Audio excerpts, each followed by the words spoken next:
I think the crudest possible way to put how I've organized my career is I've been led by my dick.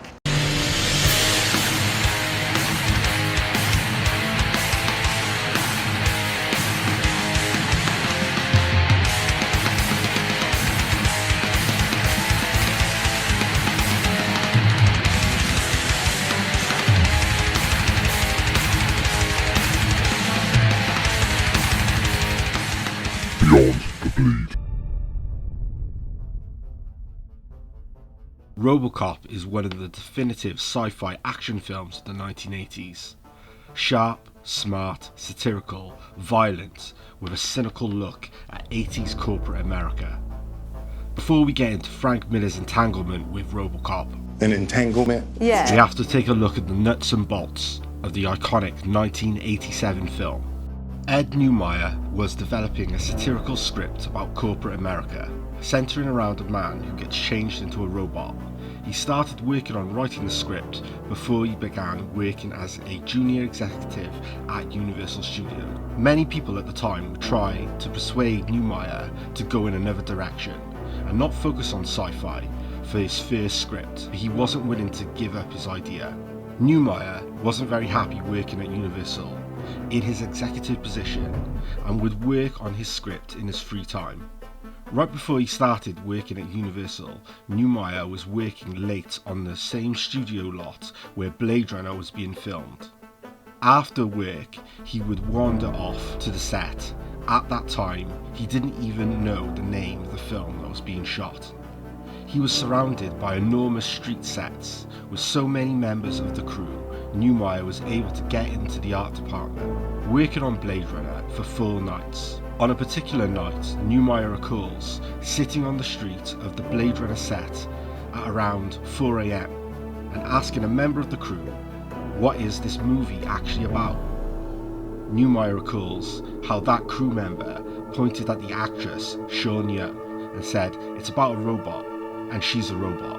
Neumeier thought, "She doesn't look like a robot." While being near one of the spinners, he imagined his robot character being in this street, looking at people around him, thinking and questioning their human behaviour. It was at this moment that the title Robocop came into his mind. Even though he pursued his job as an executive, he didn't give up on working on his script. His job as an executive actually benefited Neumeier greatly in developing the satire of corporate America. In Ed Neumeier's own words, there were criminals on the streets and there were criminals in the boardroom. Being at an executive position, he had opportunities to meet many filmmakers. One of those filmmakers was Michael Miner.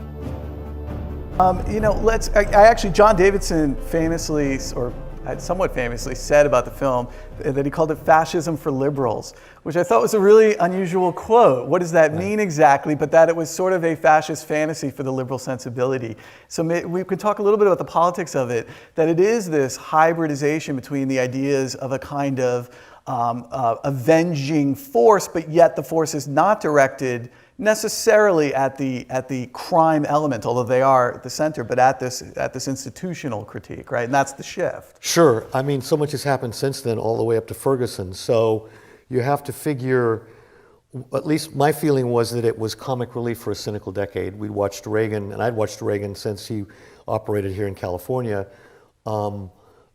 shutting down the UC system for a little while, being very antagonistic to the regents. And then the deregulation during that period and Iran-Contra. So I was ready. We had the microphone, fortunately, speaking directly to power. And Ed came from a corporate world, so he understood the boardroom. And we both had our strengths and didn't know each other's strengths. And I think that together combined for a more potent kind of satire about the system. And again, in a satire or a farce, everyone's playing it straight, like Network. No one knows they're an idiot, right? And they just play it about 10% too loud. And again, Paul's melodramatic sensibility really helped with that, what I guess has become the graphic novel sort of portrayal of a story. And interestingly, I think we arrived at the graphic novel before it caught on culturally. That was another sort of step we took in the right direction. But the only graphic novels that were out were Judge Dredd and the Frank Miller stuff, the Dark Knight work, but it hadn't become this sort of Comic-Con deluge that we're now all sort of up to our eyeballs in. While they were talking to each other, Miner told Neumeier that he was working on a music video for the heavy metal band Y&T that features a robot. Neumeier then told Miner that he has a story that has his own robot. Afterwards, they spent quite a lot of time together watching films, meeting up and discussing filmmaking. Neumeier leaves his job as an executive, and shortly after, Miner joins Neumeier developing the script for Robocop. Usually in the same space when working on the script, spending as much free time working on the script mostly at night and weekends. A number of people will get to see the script on its first draft, and there was initial interest even getting to Orion, who gave some notes for the script. They kept refining the script and then sent it to a number of directors, but due to obligations and other complications, it was passed on until it landed at Paul Verhoeven, who on first glance at the script had no interest in being involved in the project. Verhoeven's wife read the script and insisted that he should take another look. Even during the production of Robocop, minor tweaks were done to the script to improve character dialogue and adjust for shooting locations. Paul Verhoeven's family moved to The Hague in 1943. This is the location of the German headquarters during World War II. The family home was very closely located to V-1 and V-2 rocket launchers. Allied forces bombed this location numerous times. Their neighbour's house was hit, and Verhoeven's parents were almost killed as a result of bombs falling. Verhoeven has mentioned in interviews that at this time he had seen houses in flames, dead bodies laying in the streets, and other acts of violence around him. Many have commented on the strong use of extreme violence and almost endless amounts of blood exploding out of characters, beyond the point of a realistic or reasonable level of carnage.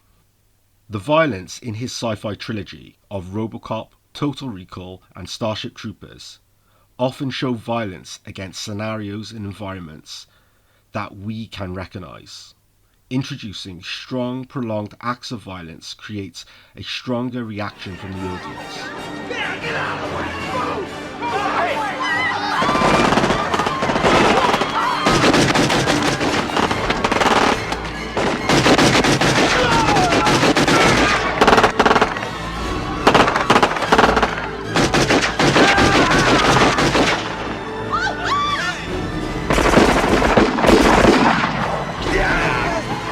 I suggested Paul because my theory is that Europeans and outsiders, like people in the African American community, handle violence and America in a completely different way, sort of anthropologically. Injecting such abrupt acts of violence in very normal scenarios, like a meeting in a boardroom or people walking up an escalator, then jolting your experience of what you would expect to the point where bodies are shredded to pieces, might seem excessive to some. But Verhoeven's films are ventures into the hyperbolic. These three films in particular, combined with his own personal history of death and extreme violence, being such a strong foundation of his own reality during his upbringing. It's a big ingredient of the recipe of what makes his films unforgettable and separates them from his contemporaries. Also, Robocop was R. You know, we had an NC-17 rating for a while. NC-17, you know what that stands for? Number of customers, 17. So, because the torture murder of the cop went on way too long, and Paul's is such a violence nerd, it's almost masturbatory for him. All great science fiction comments on the present day with allegories within the story. Robocop is no different. Being a cyberpunk film, it also does what most, if not all, cyberpunk fiction does, by showing how technological advancements comes the decline in society. A dystopian, symbiotic relationship. Neumeier and Miner had a greater understanding of the current state of American politics and the corporate system, but Verhoeven has a very punk sensibility of challenging authoritarian systems of control. Commercials from television paint a picture just what kind of world we are in. and create a large scope of this environment, while also speaking on marketing and consumerism. The commercials, advertising and television broadcasts were presented in the script, and Verhoeven needed to find a way to make this work for his vision of Robocop. The TV commercials might be something that is digested quite easily now, when looking back at Robocop, but at the time Paul Verhoeven had no interest in using fade-ins or transitions from the story into the commercials. Instead, he wanted hard, sharp cuts. In the script, when I got the script, there were really this, let's say, interventions, I would say, in the main narrative. The main narrative is about Robocop, but let's say there are the commercials and certain issues of the news and whatever, about the American presidents in space and whatever. I mean, these elements were already there. I mean, so when I got the script, I felt that they should be there as abruptly as possible, that they would not really be somebody is in a room and you see the television is on and then you see what's on the television. I felt it would be it would be really modern and to cut it right into the main narrative, interrupt the main narrative, show this kind of commercials or newsreels, and cut back to the narrative. And I based that really on my admiration for a Dutch-American artist, painter, Mondrian, who, if you know his work, basically works with these squares of blue and red and green and whatever, but then let's say there are very sharp black lines in between, like chuck, chuck, chuck, black, and then there are these squares there. Yeah? It's all abstract art, and I felt that this movie should do the same. That it would not prepare you for television news or whatever. It would just throw it in your face. And of course, I was coming to the United States was anyhow completely coming from a European Dutch background. I was completely taken aback by showing terrible news, basically on the level of the rocket that exploded at that time, and then basically intercut by a commercial. You know, I mean, there's a tragedy and extremely emotional news. And then basically suddenly you get in between, you know, and that was so non-European. They would never do that at that time. Of course, now they follow the American American culture. Imperialism is all over the world. Of course, we know that, you know. So when Rob Bottin for the first time presented to us the Robocop suit, basically that he had made in clay, so he later had to be, of course, reproduced in other material. We started to comment on that, and we thought we had better ideas. And you can see how wrong you can be as a writer-director, because we try to push our version of Robocop on Rob Bottin, and inspired by Japanese comic books. When Paul Verhoeven talks about visual inspiration coming from manga, I would have to assume that he is referencing Masamune Shirow. And this would explain Ed 209's design, one of the most iconic robot designs in cinema, inspiring a robot in Chappie, and Chappie would also take influence from Masamune Shirow's Appleseed for the main character. Shiro has eye-catching, unique design sense when it comes to technology, not forgetting the similarities between Robocop and Ape Man. After Detective Yokoda is murdered by criminals, his body is moved to a laboratory, where Yokoda's life force is put inside the body of an android. In the 2000 AD documentary, Future Shock, it's mentioned how Robocop is a direct reference to Judge Dredd, as it takes some core ideas and works them into the visual look of the film. During the development of Robocop, a Judge Dredd head was sculpted onto the suit. The Robocop suit was designed by Rob Bottin, remembered most fondly for his fantastic visual effect work on John Carpenter's The Thing. Bottin also would work with Verhoeven again on Total Recall. Dredd, presumably, was an important source of inspiration, which would explain the mask, but even more so, the look of the police gear, helmets, and body armour is undoubtedly a reference to Judge Dredd. Paul Verhoeven often had his American films portrayed as simple and big dumb spectacle by film critics. He has successfully received films, but he has also experienced the exact opposite. Critics often would completely miss the point and were too bedazzled by the surface. Thankfully, years later, Verhoeven's films have a passionate fan base who regard these films as cult classics. Verhoeven plays with psychological depth, philosophy, politics, and ideologies. Apart from Robocop commenting on elitism and capitalism, Verhoeven also saw in the script a metaphor between Robocop and Jesus. Looking at the movie, at the script further, then I started to see another metaphor, which is Murphy being crucified and resurrected. And so I felt that the death of Murphy, which is very much in the beginning, 15-20 minutes inside the movie, basically, that it should be as cruel and as diabolical as the crucifixion of Jesus. And basically, as you know, in the New Testament, it says that even the people, the passing priests, basically laugh at him and say, "Come down from the cross." And so I felt, I mean, you see basically the people, basically, the gang is laughing. I mean, that's all me repeating the crucifixion of Jesus in a, let's say, in film language of the now. And later, the resurrection basically is the same.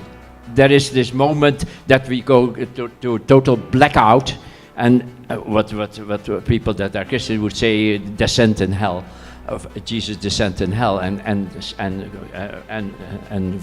conquering Satan.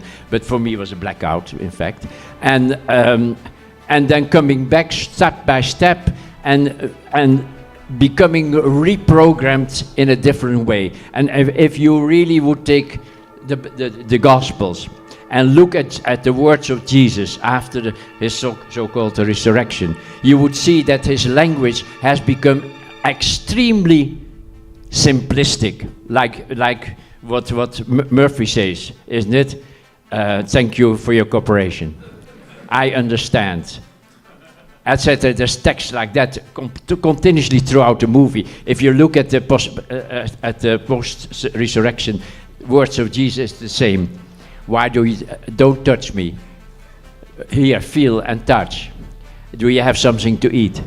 It's really that, you know, if you read your Gospels, there is nothing more than that. Nowhere is there any possibility to see the Jesus that has been described before his death, which is all about parables, ethical behavior, and let's say the blessings and all that stuff.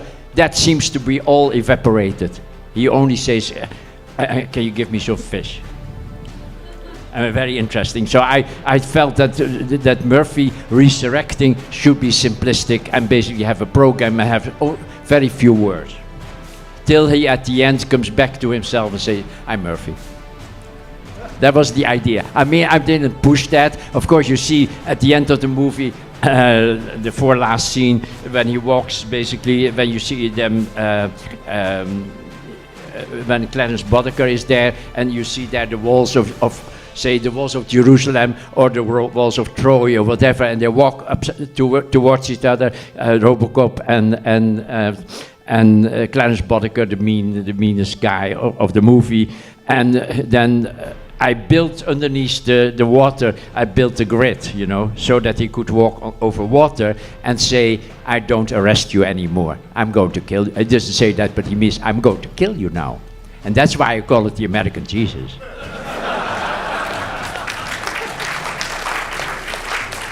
Robocop was well received when it was released in July 1987, earning over $53 million. Also got a lot of praise for it being a smart action film full of satire and philosophical elements, although the bloody violence had some conflicted. Ed Neumeier and Michael Miner started work on a sequel, with Robocop 2 Corporate Wars. Intended as being the first sequel to the 1987 film, but is still unproduced. Orion had plans to put numerous Robocop projects into production. Neumeier had suggested both Alan Moore and Frank Miller.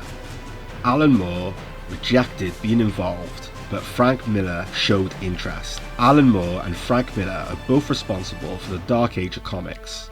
Watchmen and Dark Knight Returns pushed boundaries of what was capable in comics. Mature themes, politically charged satire, with detailed and carefully planned storytelling techniques. Both men are auteurs with distinctive voices. Police had insisted that every It is the White House, isn't it, dear?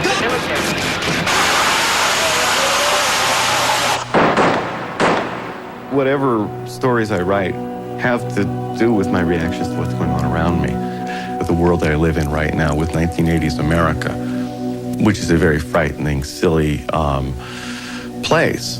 And it's often silly and frightening at the same time, and I hope Dark Knight is often silly and frightening at the same time.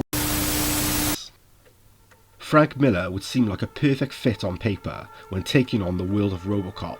It's a world that seems very close to the Gotham City and America he established in Dark Knight Returns, with similarities to the absurd and unsettling themes combined with how big a part television plays throughout both stories to frame this world as a real functioning place.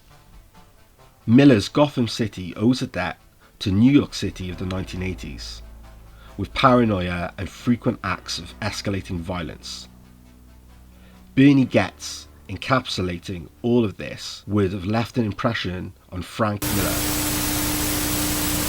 Good evening. It is Christmas Eve in New York, and the talk of the town is not peace on earth, but the violence among us, this time in the subways, where a vigilante and his gun brought terror this past weekend. The victims were 4 teenagers. Eyewitness News has been on top of this story from the very start of it, and tonight we have team coverage as police press their search for the vigilante. We begin with Milton Lewis, who spent this day riding with people who trust their lives to the subways every day. I think he did right. By shooting these guys. Sure, they tried to mug him. I think what he did was completely wrong. I mean, I think I'm a law student. 2 views as police distributed a sketch of the white man sought for the shooting last Saturday afternoon of 4 black male teenagers who allegedly tried to rob him. He was gone. I think he was, protecting himself. This is around the Christmas holiday. You got to look out for yourself. The shootings occurred on the IRT southbound number 2 train, known as the Deuce, as it was approaching the Chambers Street station, a few blocks from City Hall. The wanted suspect is described as between 25 and 30, about 5'10", 150 to 160 pounds, thin build, golden blonde hair, and wearing glasses. I think it was justified, and after all, he was 4 against 1. Nobody goes around shooting people. I mean, that can't be a good thing. I felt the gunman was right, and him taking a vigilante type response to crime in the city leads other people to feel that they can do it too. It can be harmful to all of us.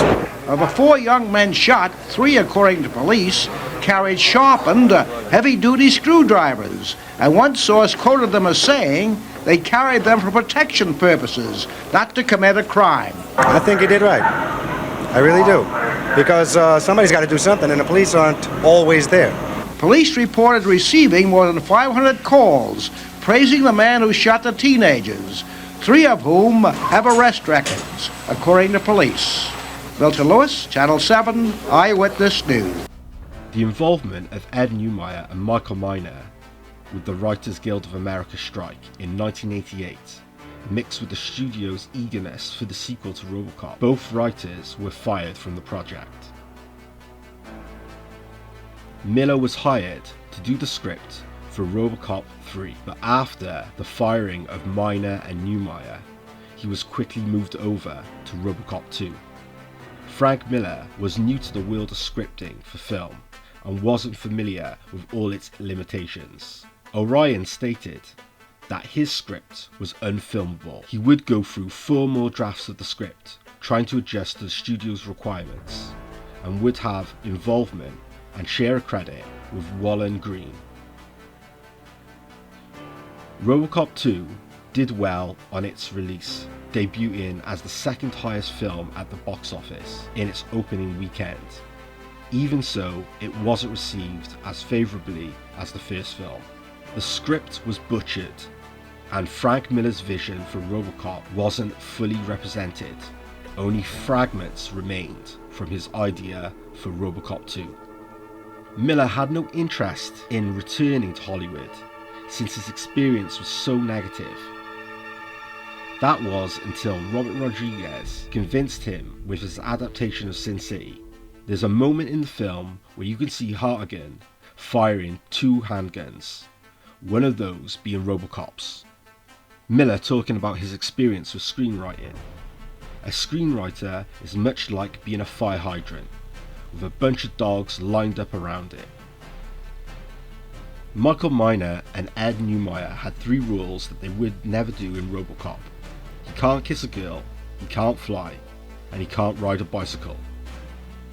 Michael Miner has joked that after they were no longer involved in Robocop, moving forward, these rules would be broken. Stephen Grant, a good friend of Frank Miller's, was hired to adapt Miller's unfilmable script for Robocop 2 for Avatar, with Johan Jose Wright penciling the whole thing, although Miller would contribute covers for the series. This is Robocop 2 the way Frank intended it to be, before Hollywood got hold of it. Every bit of imagination in it is Frank's. Almost all the dialogue is entirely Frank's. It has everything in it that Frank put in the screenplay, though I, not Frank, did the adaptation. This isn't one of those cases where a writer gets his name slapped on a cover and someone else does all the work. This is a Frank Miller comic, because Frank really wrote it. All I did was get it to the page. The comic both expands and differs from Robocop 2 we saw on screen. OCP, finding out Robocop has emotions, they now see him as being obsolete. They are developing a new, more efficient model. He fights his war on the street as crime within the city has ramped up to apocalyptic levels of nihilistic behaviour. Violent crime, junkies, thieves, rapists and child traffickers. Police are on strike, and this obviously isn't helping the situation in Detroit. Some cops are on duty, but it's doing very little to correct the balance. The city is now in constant chaos. Rehabilitation Concepts are a paramilitary force commissioned by OCP to maintain civic order. Miller gets to comment on gentrification, showing the rehabs aggressively evicting residents from buildings targeted for demolition. The nuke drug Kane and his gang are nowhere to be seen in Miller's original script. I always really liked the nuke crew in the movie, but Miller has the development with a new OCP product, Robocop 2, using a man named Kong. Kong is a member of the rehabs, a sadistic, violent maniac. The character of Margaret Love is replaced by Juliet Fax, portrayed by Belinda Bayer in Robocop 2, who in the film is shown to be manipulative, greedy and heartless, another cog in the corporate machine of OCP, only concerned with her own self-interest. In Miller's comic, he would have Margaret Love uploading her consciousness inside the robot that was inhabited by Kong to fight against Robocop. Miller's script and the comic adaptation has much more sadistic and sexualized versions of the character. The film does a much more respectful representation with the character of Dr. Juliet Fax. The confrontation between Robocop and Margaret Love feels very out of character for Robocop. He is beyond frustrated at this point. He's been injured by her whilst trying to get her to alter his program back to his normal self. Robocop ends up beating Margaret Love across the face. She smashes into a burning computer monitor, searing the flesh on the side of her head as blood pours out of her busted nose. And then he locks her in the room to burn alive. Miller has often been accused of sexism with the way he writes women in comics. His fascination with pulp crime noir could have a significant impact on how he addresses certain tropes, especially with the way men and women act in his work. A reoccurring theme of having women as prostitutes or sexualizing them at some degree.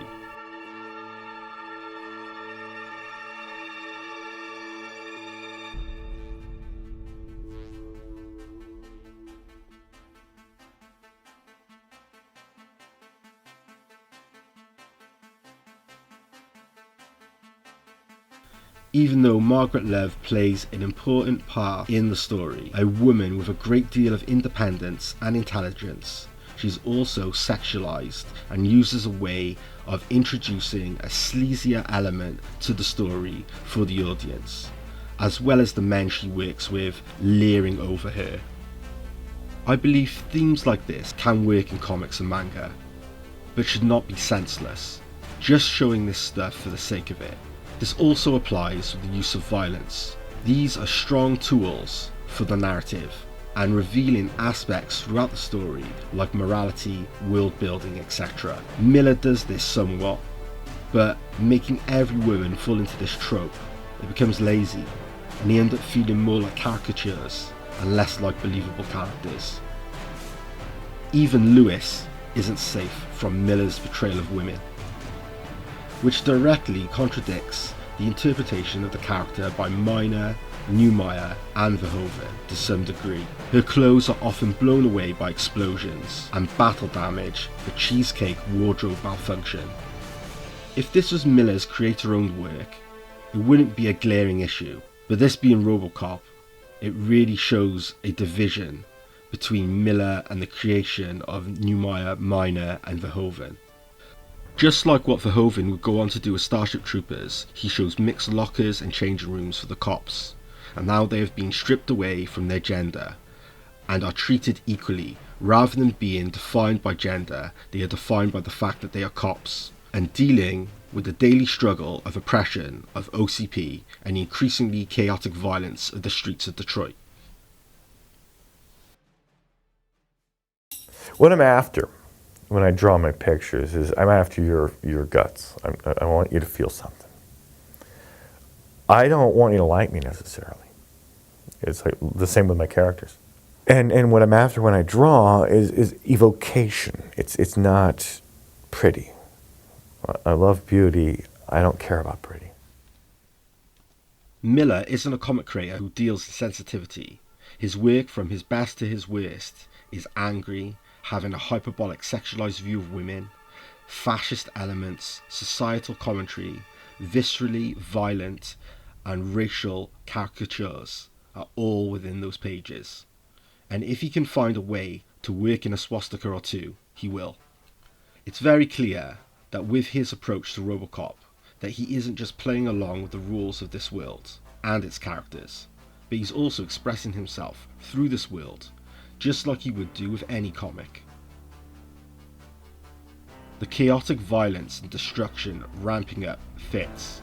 Miller's interpretation of Detroit in his Robocop 2 script is as close to hell as you can get, nothing short of the apocalypse. This place makes Gotham City from The Dark Knight Returns look like a paradise. It really stands out as such an impactful piece of the story. His TV commercials are great and keep pushing the satire in interesting ways, having corporate propaganda from OCP manipulate the public perception. A Johnny Rehab action figure is advertised on TV screens to sell the idea that this rehabilitation force are who you should be putting your faith into, and they are here for your own benefit, while in reality nothing could be further from the truth. Even though Miller's original script didn't make it onto the screen, Robocop 2 and Robocop 3 would both mine content from Miller's vision for the sequel. Animator and director of The Simpsons, David Silverman, would do the Johnny Rehab toy segment for Robocop 3.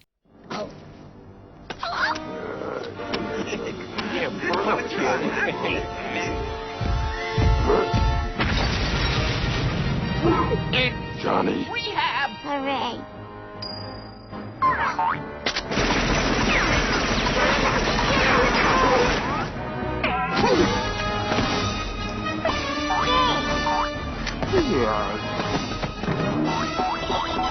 Johnny Rehab. Action figures, parts, and accessories all sold separately. Peter Weller, who portrayed Alex Murphy in Robocop in the 1987 film and Robocop 2, in a twist of fate, will go on to voice Batman in the animated film adaptations of The Dark Knight Returns. There was no particular focal point that I was using to create the character. It was just a non-egalitarian, a non-democratic guy who's used to having things his way and is subsequently cranky if he doesn't get them that way. Johan Jose Wright is a regular artist on Avatar projects, and he takes the reins on art duties, and it looks incredible. No detail is spared. Without his obsessive, hyper-detailed artwork, this story would not capture the intensity and the horrors of the city. Obviously, it recalls the fantastic work of Jeff Darrow, and especially the magnificent Hard Boiled by Darrow and Frank Miller. Miller, at the time, let Jeff know he was working with a guy who draws in a similar way to him, and Darrow wasn't very enthused by the prospect, noting that all artists get inspiration from other artists, but blatantly trying to mimic the same results didn't gel well for him. Something I also considered while thinking about Darrow's response was maybe Darrow should have been offered the project, even as a courtesy, rather than have it handed over to someone that is so heavily inspired by Darrow. What I love about Jeff Darrow's work in particular, if you strip back from every minute detail from rivets, gear cogs, debris and every piece of litter, not forgetting environmental and vehicle accuracy and spatial awareness, he adds these small little touches in Hard Boiled, from key rings to little insignias and logo designs that nod to popular culture outside the comic. I remember spotting a Bart Simpson showing up as a small detail, just like other classic cartoon characters from Americana. It's obvious that Darrow is having fun with Frank's story and making his own contribution, engaging with the audience. While reading Robocop, I spot a cameraman for local TV station wearing a Bart Simpson cap, and that's not coincidence.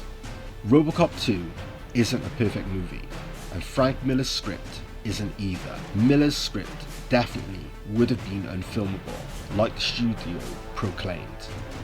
But as a comic book, it's a high-octane, apocalyptic, cyberpunk nightmare. It's very entertaining. Every page is an explosive exploration into chaos. But if you enjoy Robocop 2, and especially if you are a Frank Miller purist who hasn't read the comic yet, it's worth your time and fits in with his other comics such as Hard Boiled, Sin City and The Dark Knight Returns. Like, subscribe and keep living in fiction.